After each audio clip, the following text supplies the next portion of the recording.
মাদ্রাসার ছাত্রীদের শোবার কক্ষে লাগানো হয়েছে নাইট ভিশন সিসি ক্যামেরা, আর এর মনিটর রয়েছে শিক্ষকের ঘরে। ৫ তলা ভবনের মাদ্রাসাটি থেকে এমনকি ১৬টি সিসি ক্যামেরা সহ অন্যান্য যন্ত্র জব্দ করেছে পুলিশ। ঘটনাটি যশোরের শার্শা উপজেলার একটি কওমি মাদ্রাসার।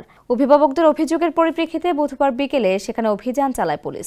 এ বিষয়ে জেলার অতিরিক্ত পুলিশ সুপার নিশাত আল নাহিয়ান বলেন, কওমি মাদ্রাসার ৫ তলা ভবনের নিচতলায় ২ শিক্ষক থাকেন। উপরে ৪টি তলায় আবাসিক থেকে মেয়েরা লেখাপড়া করে। মেয়েদের শোবার কক্ষে ২টি করে নাইট ভিশন ক্যামেরা স্থাপন করা ছিল।